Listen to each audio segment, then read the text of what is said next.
C'est clairement un des animes de l'année. Je comprends pas pourquoi j'en ai pas parlé plus tôt, alors que petit à petit pas mal de gens commencent à parler de lui. J'ai décidé de me fier à leur avis et de le regarder pour avoir au final la même conclusion que le bol ça va avant le lait. Non mais le débat c'est même pas ça en fait. Aujourd'hui on va plonger dans l'histoire d'Usama Ranking, un futur roi sourd et muet. Installez-vous confortablement et bon voyage avec le futur roi Boiji.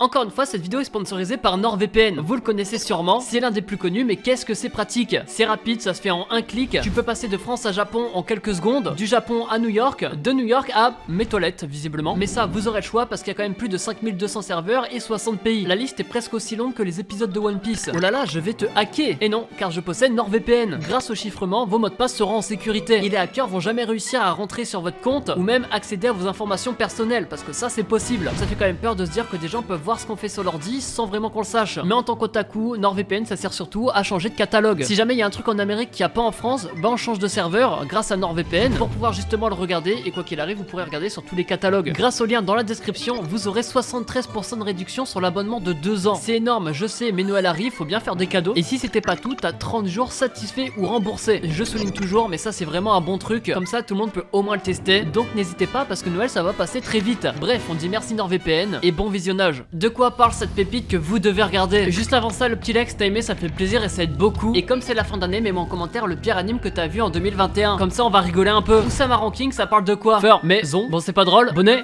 Bon là on va arrêter là. L'histoire se passe au royaume de Boss. À sa tête quelqu'un qui est connu pour sa force légendaire. Et ce mec là il a un fils et ce fils c'est Boiji. Boiji c'est un prince qui a pas hérité de la force de son père. En plus d'être sourd et muet, il devra malgré ça se montrer digne d'être le futur roi. Parce que son père le veut et en plus il est mort. Donc Boiji devra s'y confronter tôt ou tard. Sauf qu'il y aura conspiration. C'est son frère Deida qui va être élu roi parce que la majorité trouvait que Boiji n'avait pas les épaules pour l'être. C'est pourquoi il partira à l'aventure pour devenir plus fort et reconquérir ce trône qui lui vient de droit. Parce que pour l'instant c'est Deida au pouvoir. Mais pendant combien de temps? Lui parce que Boiji n'est pas tout seul à convoiter le trône et que moi aussi j'ai envie de chier. On parle bien du même trône hein. Et dit comme ça rend déjà l'intrigue un peu plus mature. Donc le visuel c'est pas un frein. L'opening est tout aussi incroyable que l'œuvre. Du titre Boy interprété par King New, on a là un opening qui visuellement ne spoil pas des masses. C'est juste les personnages principaux un à un, mais elle est accompagnée d'une musique assez ambiançante, en total contraste avec l'histoire mais qui pourtant colle parfaitement au personnage principal. Vous pourrez donc en profiter sans problème. Mais alors cet anime en quoi il est bien? Comme j'ai dit plus tôt, c'est vrai qu'il paraît enfantin en vue du visuel. Et le personnage principal n'est pas si charismatique que ça, on va pas se mentir. Au-delà de tout ça, même les chara design des autres personnages, c'est pas du tout ce qu'on a l'habitude de voir. Pour couronner le tout, c'est une nouvelle licence. Tout ça fait que ça a pas explosé dès le début. Mais les gens ont commencé petit à petit à s'intéresser à ma prof, à l'anime. On va faire comme si de rien n'était, le bouche à oreille, parce qu'on a tous réussi à s'attacher à l'histoire de Boiji. Lui c'est un enfant qui a pas vraiment la vie facile. Sourd et muet, d'ailleurs pas mal de gens se moquent de lui à cause de ça. C'est pas un enfant comme tout le monde, mais malgré tout ça il est quand même attachant. C'est quelqu'un qui réussit à garder le sourire en toutes circonstances face aux gens, parce que lui son rêve c'est de devenir le meilleur roi. Le roi numéro 1, parce que lui il y a un classement des rois, mais on va en parler un peu plus tard. Il va faire la rencontre d'une ombre. Les ombres c'est une espèce d'assassin qui existe dans ce monde là, sauf que c'est juste un truc qui se balade au sol avec 2 yeux. Lui c'est un mec qui a pas eu la vie facile non plus, et il se servit du prince Boiji pour qu'il lui apporte des vêtements etc. Il s'est rendu compte qu'en fait Boiji était trop sympa, mais c'est d'ailleurs en faisant ça qu'il va se rendre compte de qui il est vraiment, l'homme le plus courageux qu'il a rencontré de sa vie. C'est pour ça qu'il va décider de suivre Boiji et de donner sa vie à son service quoi.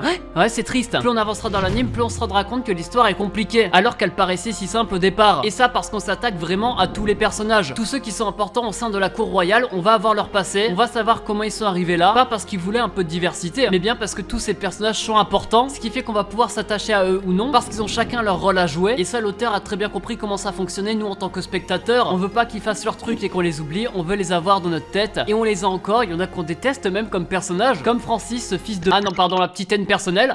Si tous ces personnages ont un rôle à jouer, c'est parce qu'il se passe quelque chose au sein du trône, un plan qui est en marche, et même si le personnage principal il est pas sur les lieux, l'histoire continue à avancer. On n'est pas du tout dans l'ignorance, on sait tout ce qui se passe, et c'est d'ailleurs pour ça qu'on s'ennuie pas. T'as l'impression d'être dans Game of Thrones, un tel qui veut tuer un tel, ça s'enchaîne à une vitesse que toi-même tu sais plus où donner de la tête, mais t'arrives quand même à suivre grâce aux relations entre les personnages. Toi ce que tu veux savoir en tant que spectateur c'est qui est avec Boiji. En tout cas moi c'est ce que je veux savoir, parce que tu t'es attaché à Boiji et t'as pas envie qu'il devienne pas roi, donc tu l'aimes bien, t'aimes ses alliés, c'est normal. Pourtant j'arrive pas à savoir s'il y a un méchant ou non. C'est pour ça que je reviens à ce que j'ai dit, pour moi tous ceux qui sont pas avec Boiji sont des méchants. Au cours de l'histoire il y a tel ou tel personnage que tu vas croire avec toi qui seront pas forcément avec toi, ou inversement parce que t'apprends à les connaître aussi. Tout est tellement bien écrit que tu fais que de réfléchir en regardant, ce qui prouve que Usama Ranking c'est une masterclass. Mais si Boiji se promenait dans un univers assez simpliste, ça serait pas aussi intéressant. Mais pour vous dire, là l'auteur est concept est tellement fort que les serpents qui parlent ça choque personne, qu'il y a un monde des morts ça choque personne non plus, bref, tout passe parce que l'univers est vaste et on apprend aussi à le découvrir parce que chacun a son secret, chacun a son histoire et nous on est là plongé dedans, on s'en fout de savoir pourquoi il y a des flashbacks sur deux serpents qui parlent et je vais même vous dire on est même content que ça arrive. C'est un univers avec des monstres un peu particuliers, il y a des géants, il y a des monstres bizarres, j'ai même vu Rebeu des Terres à l'épisode 3, donc on est bel et bien dans un univers fantasy malgré qu'on pourrait l'oublier grâce au côté médiéval. Donc oui il y a de la magie ou alors des mecs qui peuvent porter des armes, soyez pas choqués parce qu'il y aura bel et bien des combats et que les mecs qui sont de la garde rapprochée sont vraiment chauds, mais ça c'est parce que c'est l'ancien roi qui les a choisis et on sait comment il était mort. Il était mort.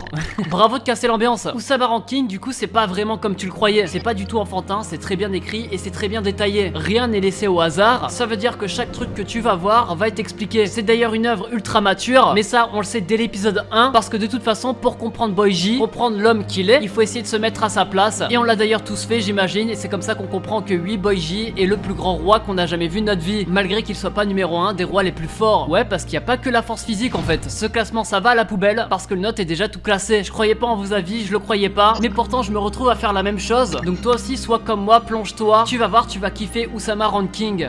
L'anime touche pour genre action, aventure, comédie, drame, fantasy, historique, seinen, et pour thème handicap, histoire médiévale, royauté. Dès qu'en moins 12 ans, il sort tous les jeudis sur Wakanim. Bref, c'était un manga, je vous ai parlé de la masterclass de l'année. Comme d'habitude, le petit like si aimé, ça fait plaisir et ça aide beaucoup. Je compte sur vous comme d'hab. Et même en commentaire pour toi quel est le pire anime que t'as vu en 2021. Nous on se retrouve la semaine prochaine. C'était un manga, allez, ciao, bye bye.